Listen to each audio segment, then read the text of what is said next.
Okay. Good day to each and everyone. My name is Saima Dumbrang, and the subject that I'm going to discuss today is principle of teaching, and my assigned topic is about distance learning, open learning, and flexible learning. So, first we have to discuss is about distance learning. So, distance learning is a method of education where the teachers and students are separated geographically. So there is no interaction between students and their teachers. Ang distance learning pod is also known as correspondence education, distance education, and distributed learning. So, distance learning was originally targeted towards a non-traditional learners such as mga full-time employees or those who couldn't attend classroom lectures. So, next is we have three ways in conducting distance learning modality. So, the first one is modular distance learning or DMDL. So, it involves individualized instruction that allows learner to use self-learning modules and print or digital format or electronic copy. So like example ani is katong mga module nga nangadawat sa like sa pandemic, di ba more on module sila so murag blended ang ilang kuan unsa ba kanang mode of learning. So that's the example kaning modular distance learning wherein ang parents or any member of the family can use the provided learning guides to help supervise their child and serve as para teachers. So, next to modular distance learning is the online distance learning. So, ODL makes use of learning resources in the internet. So, from the word online, nanginahanglan siya og internet connection para um,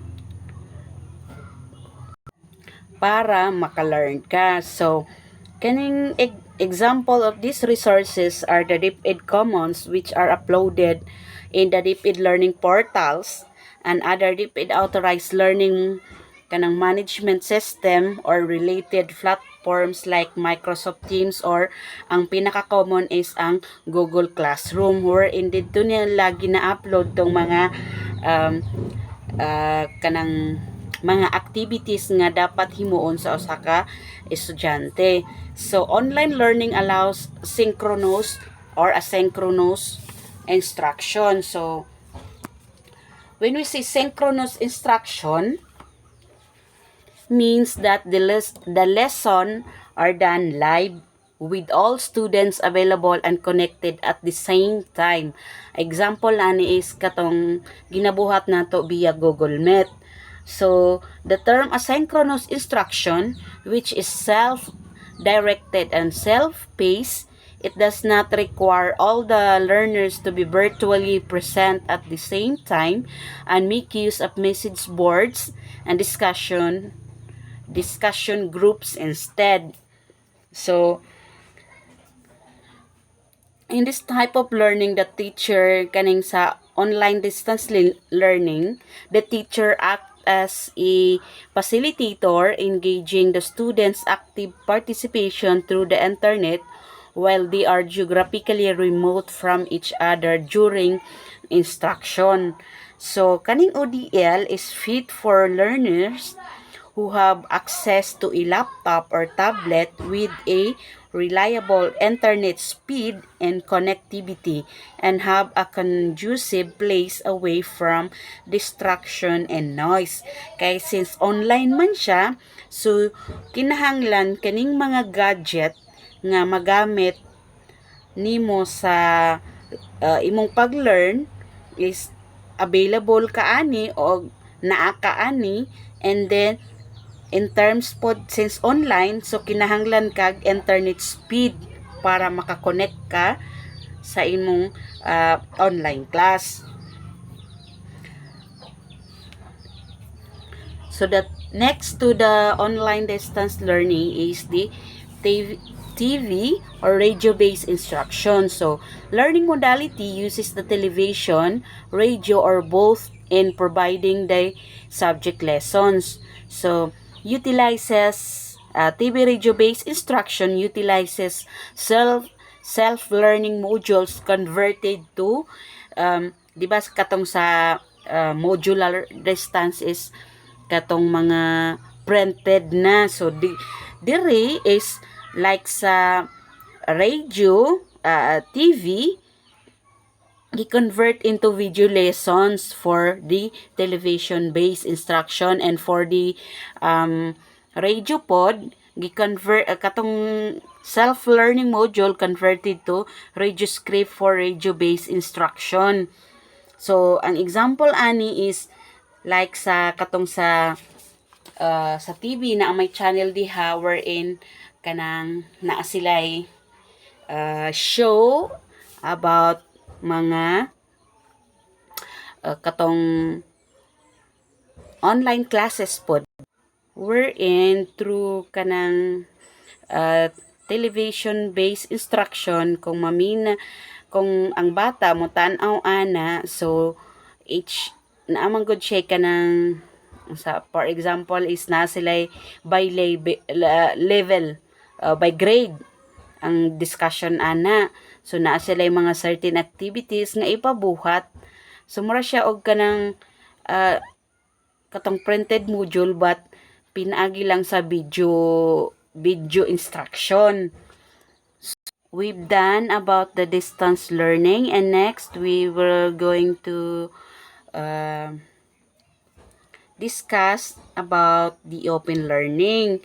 So, open learning used to describe learning situation in which learners have the flexibility to choose from variety of options in relation to the time, place, instructional methods, mode of access, and other factors related to their learning process. So, open learning, it should be understood from this perspective that a learning situation or process should be open to everyone under any circumstances, at any place, and at any time. So, kaning open learning, it's solely online course that does not need any type of physical attendance.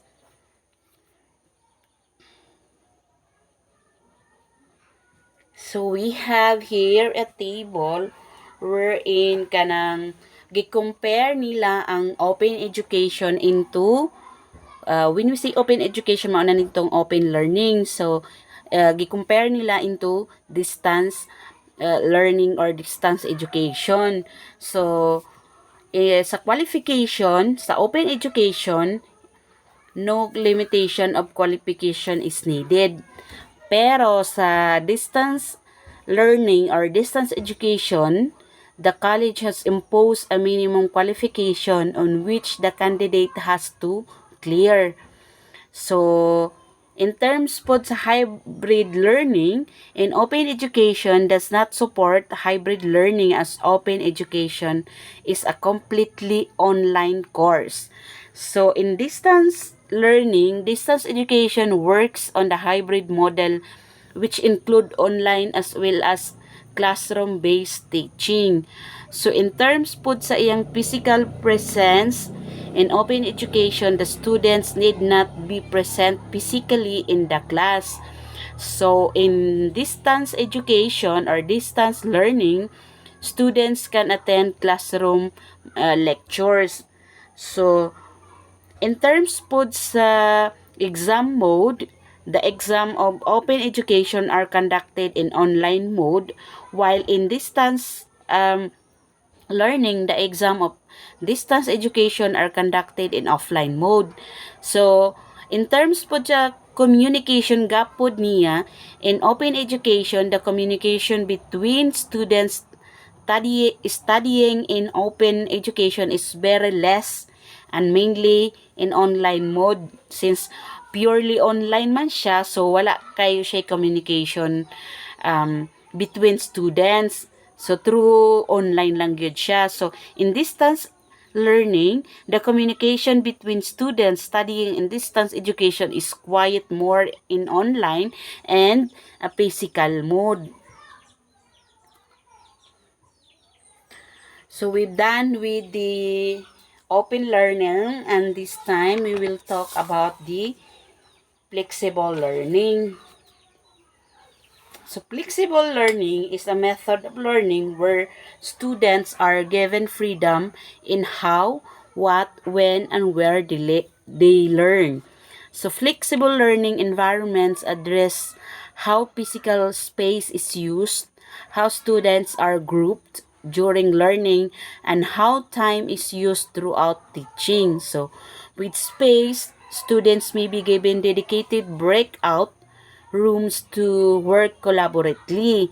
So, flexible learning refers to the ability to customize one's pace, place, and mode of learning. So, with pace, the example, students may take accelerated programs or engage in part-time learning to ensure they have time to work on the side. So, learning can take place in a variety of settings, including in the classroom, at home via the internet, while commuting, or as part of a work stud program. So, flexible learning's mode refers to the way that content is delivered by technology, typically through blended learning, fully online courses, or technology-enhanced experiences.